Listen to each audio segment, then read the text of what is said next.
আর আনিস খানের মৃত্যু তদন্তে গতকাল গভীর রাত পর্যন্ত আমতা থানাতেই ছিলেন সিটের দুই আধিকারিক। বিস্তারিত জানবো, আমাদের সঙ্গে রয়েছেন আমাদের প্রতিনিধি অর্পিতা হাজরা। অর্পিতা, আর কি জানা যাচ্ছে? দেখো, গতকাল ডিজির নির্দেশের তারপরেই প্রায় 4.5 ঘন্টা ধরে সিটের দুই সদস্য DIG CID operation Miraj Khalid এবং joint commissioner of Barrackpore Dhrubajyoti Dey তারা যান আমতায় এবং প্রায় 9:30টার পরে তারা গিয়ে পৌঁছায় আমতা থানায়। সেখানেই পুলিশ সুপার এবং তদন্তকারী অফিসারদের সঙ্গে তারা দীর্ঘক্ষণ তারা বৈঠক করেন এবং তারা মূলত পুলিশ সূত্র থেকে যেটা জানা যাচ্ছে যে ঘটনার দিন কি হয়েছিল, কখন অভিযোগ আসে, কখন ফোন করে পুলিশকে জানান পরিবার এই গোটা বিষয়টা, ঘটনার পর কি গ্রামের পরিস্থিতি, এই সব বিষয় বিস্তারিত তারা তথ্য তারা জেনেছেন এবং সেই কারণেই বৈঠক হয়। এবং রাতে যেহেতু পরিস্থিতি সকাল থেকেই আমরা দেখেছি যে দফায় দফায় পুলিশ এবং তার সঙ্গে যারা রাজ্য সরকারের তরফ থেকে যারা গিয়েছিলেন তাদেরকে ঘিরে বিক্ষোভ দেখানো হয় এবং সেখানে যথেষ্টভাবে এখনো অব্দি টেনশন বা একটা উত্তেজনা রয়েছে। সেই কারণেই কিন্তু সামগ্রিক গোটা বিষয়টা নিয়ে তারা আলোচনা করেন যে কি পরিস্থিতি বা সিটের এই দুই সদস্যরা গিয়ে সেখানে কিভাবে এই পুরো গোটা বিষয়টা তারা দেখবেন, সেই সমস্ত বিষয় বৈঠক হয়। ডিজির নির্দেশ অনুসারে তারা কালকে গেলেও রাতে ঘটনাস্থলে যেতে পারেনি, আজ যাওয়ার সম্ভাবনা রয়েছে, তবে এখন অব্দি সেই বিষয়ে ফাইনাল কোনো সিদ্ধান্ত হয়নি। ধন্যবাদ Arpita.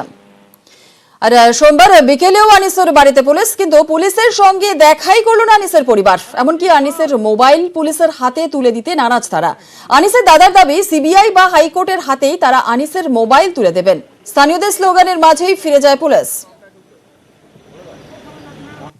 Additional SP rural Indrajit Sarkar আসেন।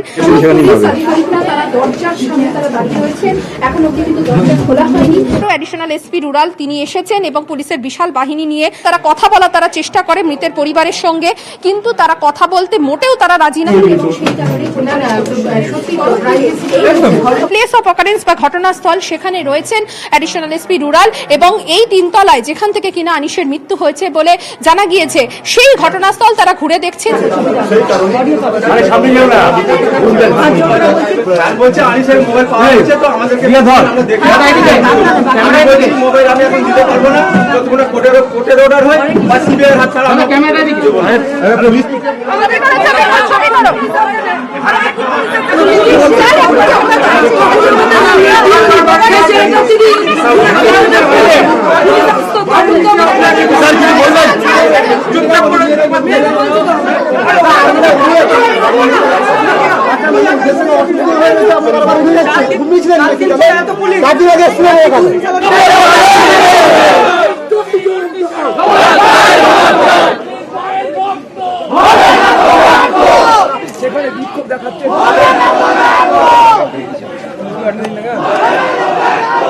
এবং তিনি এখনো পর্যন্ত স্পষ্ট কোনো উক্তি করেননি।